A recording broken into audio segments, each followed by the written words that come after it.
Sipon Weng.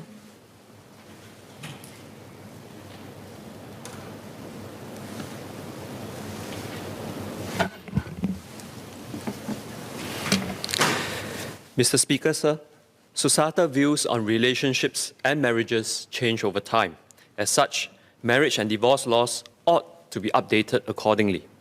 With the new no-fault divorce policy, we follow in the footsteps of countries like Australia, Canada, China, and Sweden. England and Wales will also adopt this no-fault approach this coming April. This approach is increasingly advocated due to the widespread consensus that a contentious divorce has grave negative implications on children. In serious cases, it causes post-traumatic stress disorder. Subsequently, when no blame is ascribed, parties involved in the divorce can also move on with their lives. Despite its growing prevalence, no-fault divorce remains controversial. This is largely attributed to the common belief amongst naysayers that it will erode the sanctity of marriage and lead to a breakdown of the family unit. Considering this, I wish to raise 3 issues. First, Mr. Speaker, sir, the government must ensure that the no-fault divorce policy will not be misconstrued as an easy way out of an unfulfilling marriage. Many members today have spoken about this. The ministry has also shared about the safeguards in place to prevent this from happening. Marriage is a blissful time. When vows are exchanged, couples look forward to spending the rest of their lives with their partners. Couples in Singapore must commit to marriage for at least 3 years before any sort of divorce is allowed, barring exceptional circumstances. For at least one party in the marriage to consider divorce, especially when there are children in the picture, it may signify that there were irreconcilable differences. Whether this is factual, the court's assessment of the relationship and further intervention would come in handy. Thus, I urge the government to share more details about the assessment process.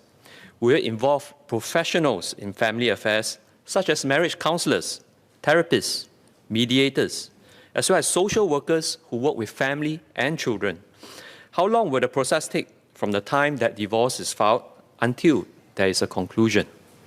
Can the couple appeal if the court rejects their request for a no-fault divorce? Mr. Speaker, sir, as with all problems, prevention is better than cure.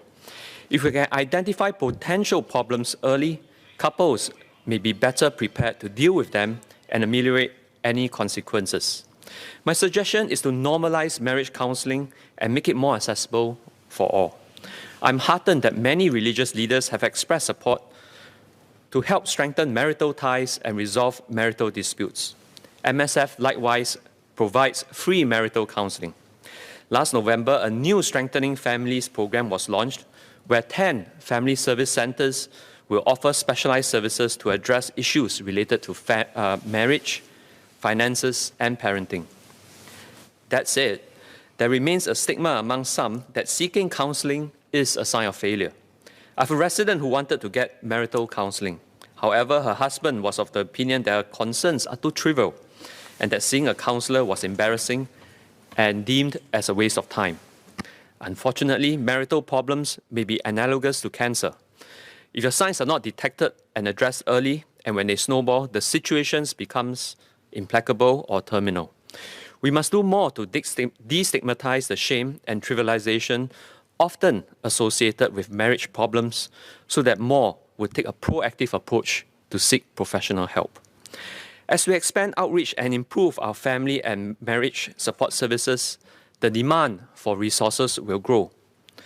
Do we have sufficiently trained professionals to cater to a projected growing demand? What is the average waiting time to seek families counseling under MSF and to get follow-up appointments? Is there remedial action if a couple does not attend subsequent counseling sessions? Mr. Speaker, sir, my last point is on ensuring continued and improved counseling support for parties in acrimonious marriages and contested divorces. I wish to propose that the government considers extending mandatory counseling for pre-divorce couples.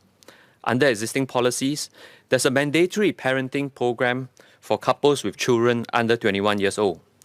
In Sweden, a couple filing for divorce may obtain family advice to resolve cohabitation conflicts and conceivably avoid divorce. Should divorce be inevitable, the Family Advice Service would help to alleviate the conflict to make it possible for the parents to operate together in a parental role. This service is provided by the municipal and county council, religious bodies, and other private individuals. I would like to propose for pre-divorce counseling sessions to apply even for couples without children. The mandatory parenting program presently only applies when there is a child from the marriage. It will be beneficial for every couple, with or without children, to go for mandatory pre-divorce counseling before they can file a no-fault divorce. This is to establish that indeed the reasons leading to divorce were untenable but mutually agreed, that no one will be held accountable for the divorce. Pre-divorce counseling sessions should involve professionals in relationship and marriage matters. The focus should be on the couples themselves, separate from assets and children. Interactions with the couple during the counseling session will enable professionals to develop a comprehensive assessment on both parties' attitudes and whether there is hope for reconciliation. If indeed there isn't, they can proceed with counseling on how to move on with childcare, asset division, and other implications related to divorce. Couples in a hostile relationship could greatly benefit from professional counseling that is targeted at improving their mental and emotional well-being. With a healthy mindset, both parties can then work together to seek fairer outcomes from the dissolution of marriage and move on with their lives. In conclusion, Mr. Speaker, sir, the implementation of a no-fault divorce must be accompanied by policies and processes to facilitate the amicable parting of ways.